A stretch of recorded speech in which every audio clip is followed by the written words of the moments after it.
Hi, people. I didn't actually think I would be talking about this still, and sometimes, I feel a little concerned about over talking about an issue. In other words, maybe giving more exposure to people who don't deserve it because that's what they want. But this story isn't going away. It looks like it is still an issue. So I've always taken the approach that so long as something is an issue, it's still relevant and therefore relevant for discussion, or since I'm the one talking for observation. Um, Insulate Britain, that charming group of anarchists, have decided that they're going to continue to engage in their harmful actions over the school half term period. I'm not a parent, so I'm not in that situation. I'm not a motorist, so I'm not in the situation of someone trying to get to a critical job. I don't have a sick relative that I need to drive. So in in a lot of ways, I don't have a direct experience that a lot of those motorists will have.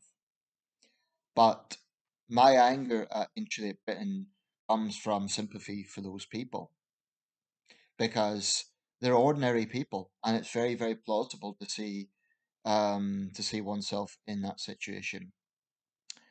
Um, but I really think that there's a few ways to look at this. Firstly, Um, what I've noticed on the comment threads, for example, in LBC on Facebook,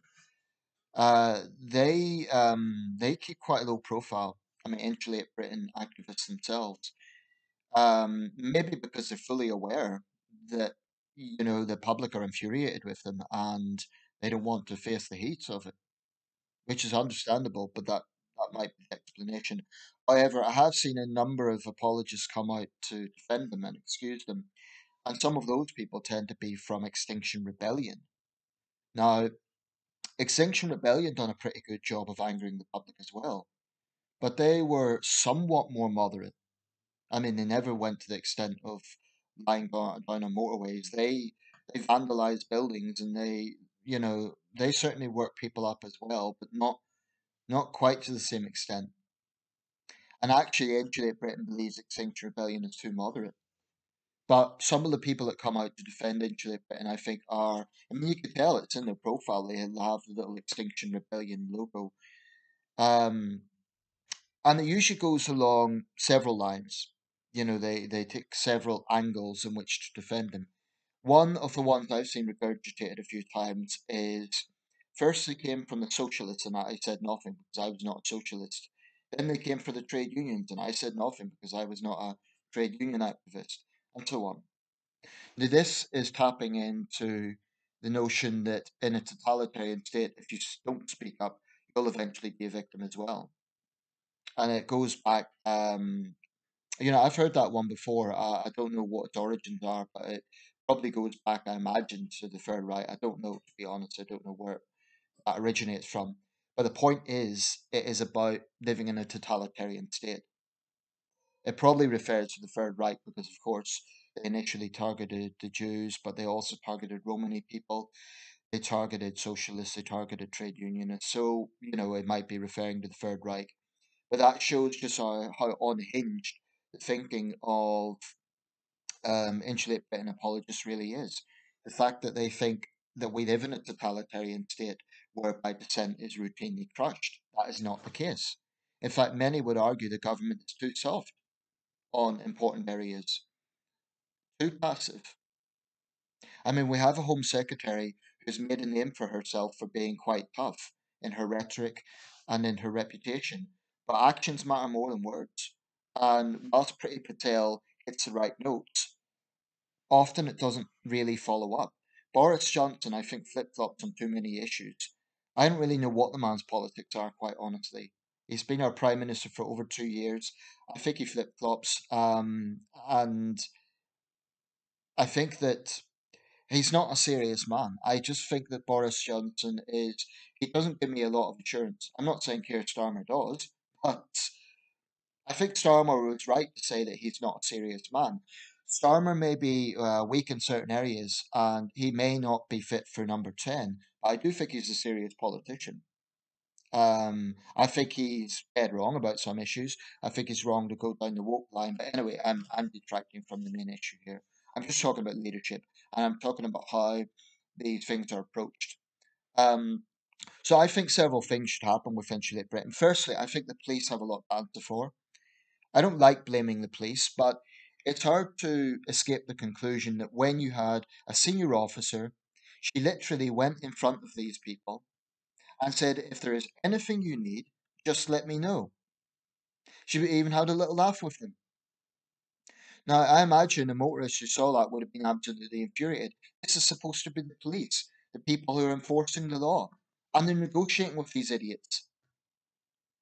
I imagine there will be some regular officers who feel just as frustrated as the motorists because their superiors are not making the right decisions on this. I think from the very beginning, they should have been dragged off the road on the grounds that they're breaking the law. It's that simple. It's illegal to access a highway. So there, I don't know what the precise statute is, but it's illegal. And if anyone else done it, if you had, for example, a drunk just stumbled onto the motorway, they would be prosecuted for that. So I think it is insufferable that people can hide behind a cause in order to break the law. But anyway, I mentioned that the apologists who tend to come out with that analogy, which I think is just a void analogy, the difference being we are not having a situation where an increasing number of dissenting voices are silenced. We're not having a situation where if you disagree with the government, you're getting a knock on the door, etc. That is not happening. So it's a void analogy.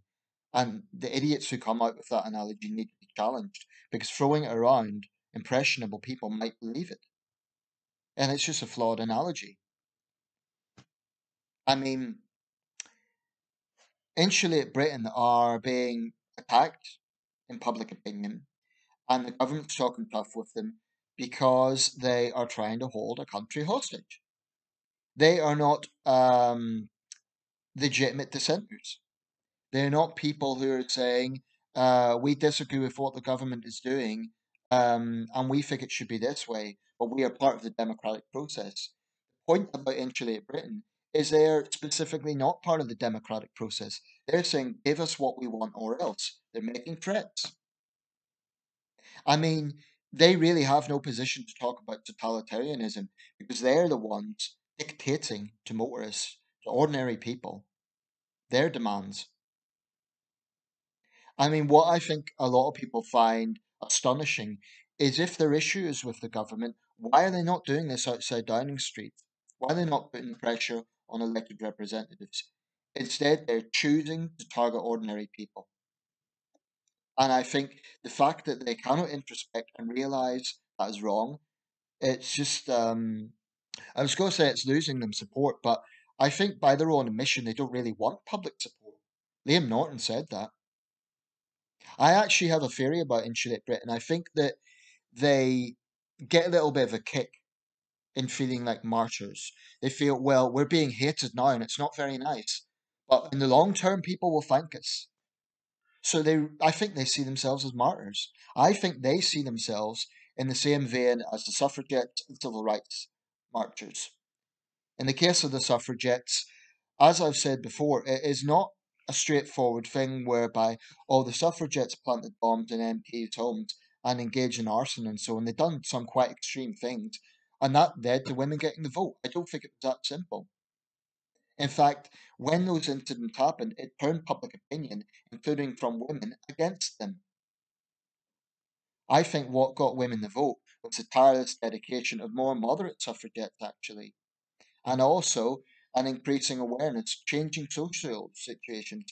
I mean, in the First World War, women done jobs at the home front that men had traditionally done. There were a lot of factors in that. I think it's a bit lazy to say, well, the suffragettes done this and they got what they wanted, so we're going to do it and we'll get what we want. It's just a lazy argument. The civil rights movement, um, again, what happened there was after the Selma incident, across the country, people saw state troopers uh, raining batons down on genuinely peaceful protesters. Probably they caused some destruction as well, if we're being honest. And they broke the law. They went into segregated areas. It was illegal. But I think, again, the dynamic is different because Martin Luther King and others knew the importance of public support. They actively campaigned for public support, and in the end, that was vindicated because the public took their side. So again, it's a different dynamic. With Insulate Britain, they're specifically saying we don't care what the public think. They're specifically saying that. So that's why it's very important to differentiate. Because I think if we start getting into the situation like they are the equivalent of the suffragettes or the civil rights movement, then people might actually think they're morally justified. And I really don't think they are. I don't think there's any justification for causing profound stress to innocent people. And, when people say, oh, well, it's a bit of inconvenience, it's just demonstrating their ignorance. There was a woman who was filmed, and this became a little bit of a vocal point of this. She was filmed angrily getting out of her car and berating two women, Insulate Britain activists, for want of a better term. I refuse to call them protesters. And she said she needed to get her 11-year-old son to school. And she got in the car, she actually nudged him, she drove forward a little bit. Now, this got distorted in pro-Insulate Britain outlets as she tried to drive over them. So then she was made out to be the villain.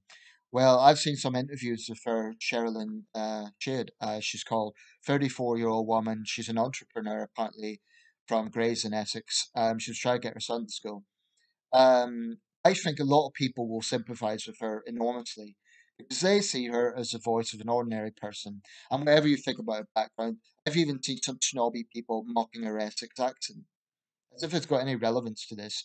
But the point is, she wasn't driving anyone over. She was simply trying to shock them into getting the the. ah, it's just looking at it, it's infuriating. Anyway, on GP News, I don't have access to the channel, but I could see YouTube clips. Um, she was in an interview with Josh. What's the guy's name? GB presenter. His name temporarily eludes me.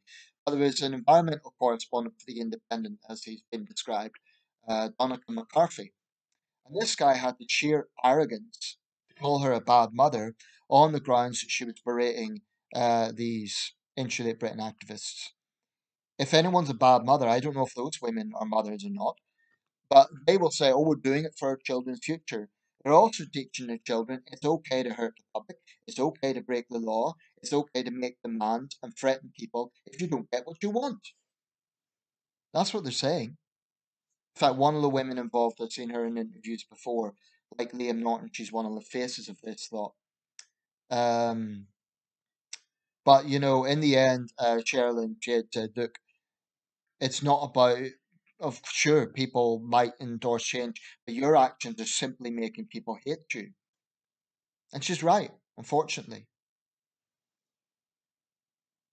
I mean, I don't want this to escalate. I have no real desire to see them get hurt. But unfortunately, the public is really starting to hate them. And there's no other way to gloss it over. I think that several things need to happen. I think that arresting them temporarily and banning them from a motorway is utterly meaningless because they'll just come back and, they see it as a badge of honour. They think they're martyrs. So I think the penalties need to be much, much harsher on the grounds that they're endangering lives, on the grounds that they're stubbornly breaking the law. I mean, it's contempt of court, if you look at it that way. Um, and on the grounds that the previous punishments are not a deterrent. So I do think the penalties need to escalate.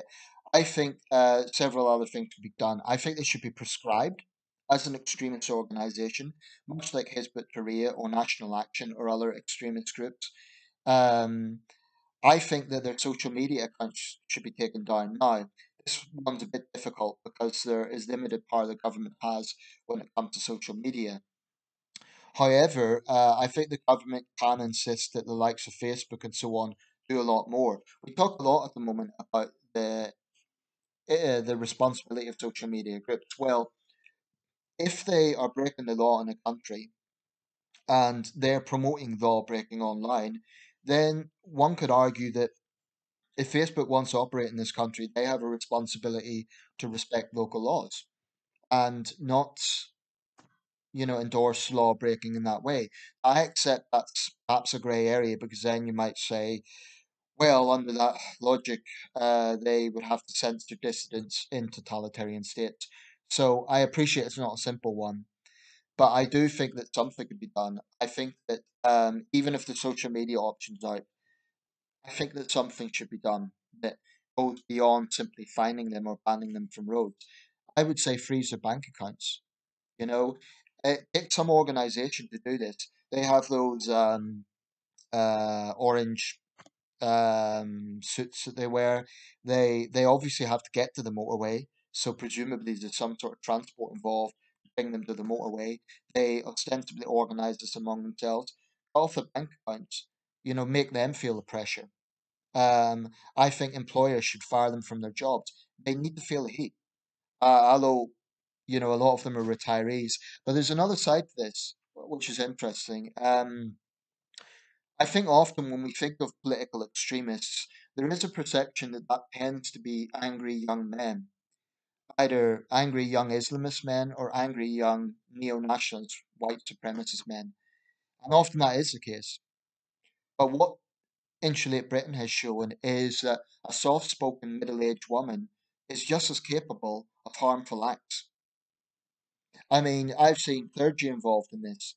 I think the church needs to distance itself from them, consider defrocking them. Because there's no Christian charity in stopping a mother getting her children to school. There's no Christian charity in stopping someone getting their elderly parent to hospital. Those clergy members that are involved, I would ask them that, where's your Christian charity? So I think there's a lot more that can be done. And I think the vast majority want more to be done. That's democracy. Ultimately, you cannot have a minority of people holding a country to ransom. And that is what we're seeing with this.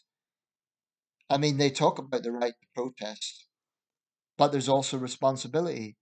And there's also legitimate, responsible protest. Now, if you're specifically hurting the public, that's not legitimate protest. It's just not. And I think the media needs to stop calling them protesters. But if you're one of those people saying that instead of vilifying them, listen to their arguments, it has never been about their arguments. And, if they thought that doing this would draw more attention to the issue of insulating buildings, they're woefully wrong. That's been part of the discussion, but it's been a small part of it. The vast majority of the discussion, debate about this has been about their tactics.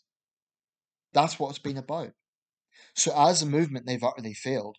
They haven't achieved any of their objectives, unless their objective was to, grind traffic to a halt and hurt the public. Unfortunately, in that regard, they have been successful. But I do believe there's more can be done. I think that I support the 2-year prison sentence. I think that's justified. I support freezing the bank accounts. I think that should be looked at. I think they should be. I think responsible companies need to fire them if they're connected with them. I think they need to feel the pressure. They need to know that they cannot do this without consequences. They cannot say, we're allowed to break the law, we're allowed to hurt innocent people, and we're going to hide behind the issue of climate change to do it. And the irony about this is at the end of this month, this country is going to host a massive conference about precisely this issue, about the issue they claim to care about in Glasgow. Yet they are saying they're not endorsing it. They don't even support it. They're writing it off before it's even happened. Well, we don't know what the outcome of that will be. It may be that if the Chinese don't sign up, it will fall flat. But surely it contradicts their argument the government is doing nothing. I mean, they're totally disregarding everything this country has done. And if we're looking at data, the UK emits about 1% of the world's carbon emissions. So even if this country was perfectly the way they want it to be. And actually, I believe they have a very dystopian vision. I believe they're anti-society. I believe they want us all living in mud huts with no modern technology. I really do. Um, I think ultimately that's their vision. I think they have a very dystopian vision. But I think that I think what Starkey said, David Starkey, that there's sort of a millenarianism about this, i.e., in the 17th century, there was these movements that sprang up that warned of the end of the world and how terrible it would be. Well, I'm not a climate change skeptic. I think it is a very pressing issue. The polar ice caps are melting. There are serious problems associated with this. We've seen deadly flooding in Germany and Belgium. The evidence is out there. So I don't say that there isn't an issue, but I do question some of the hyperbole, such as millions of people will die in a few years. Um, and there's another thing I thought about, and I'm going to round this up because I don't want to just ramble on and on, but I thought about sort of the implication that 10 years from now, 20 years from now, if this country has increasing floods, and we do see some really negative effects of climate change, will it be a case that people will look back? Will I look back and say, oh, maybe I was too hard on them? They were right all along. I don't think that's going to happen, and this is why. Nobody is saying that their argument is wrong, although I think there's some hyperbole in it. I think the basic argument is not necessarily wrong. There is an issue with fuel poverty. There is definitely an issue with climate change. More than an issue, they're pressing issues. I don't dismiss that. Not at all. I think it's a very, very pressing issue. But the argument comes down to their tactics. Now, 10, 20, 30 years from now, if we have increasing problems of flooding and so on, will people look back and say, well, actually, they were justified? I don't think they will. Because at this time, and even 30 years from now, even if we have increasing floods, it will not change the fact that they chose to hurt ordinary people. Now, maybe they have some sort of perverse mindset whereby if they hurt ordinary people will take out their anger on the government to impose the sort of policies that they're demanding. I don't think it works that way. The IRA believed the same thing. The IRA believed that if they bombed civilians in Northern Ireland and mainland Britain, that would force the British government to give them what they want, a united Ireland. Well, the troubles are over, a united Ireland hasn't been achieved. The IRA abjectly failed in their agenda. And whilst Insulate Britain hasn't planted bombs yet, um, they are basically taking the same logic.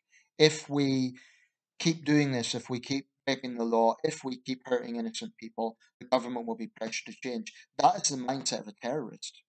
I'm sorry, but it is.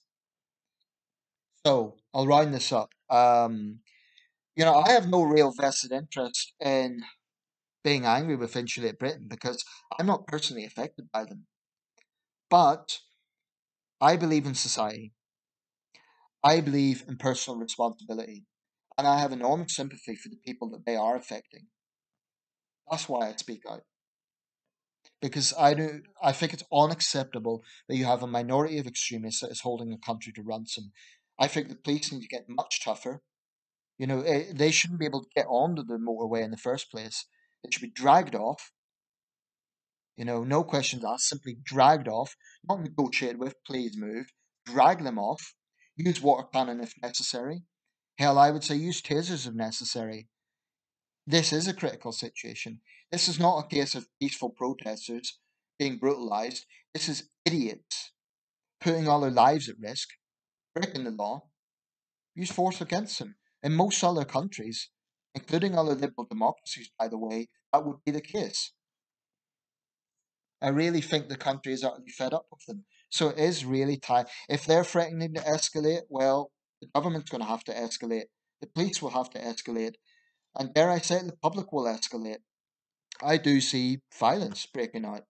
And I think another thing, I think there should be a temporary legislation to say that any motorist who is accused of inflicting any harm on these idiots will not be liable for prosecution. I think that any jury in that sort of situation would take the side of the motorist. Let's say, for example, you have someone, a man, trying to get his young daughter or son to hospital, and these idiots get in the way, and that guy just snaps and goes and basically punches one of them, then drags them off. Now, technically, he might be charged with assault, but I think under mitigating, aggravating circumstances, he should be let off completely. If a woman like Sherilyn Shade, confronts him, I think she should be absolutely exonerated. And as for the gender issue, I'll just finally address this.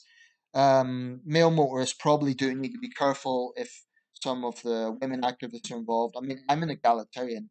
I frankly think that, you know, it's equality for all, but if, they need to be a little bit careful about that, I would say that female motorists handle them because otherwise they could run the risk of getting all sorts of accusations against them unfairly so. But um, unfortunately, that's an area they need to be a little bit careful. But let's just say if a motorist, a male motorist, drag one of these female protesters, activists off the road, I honestly wouldn't be too critical of him because, as far as I'm concerned, she's just another anarchist.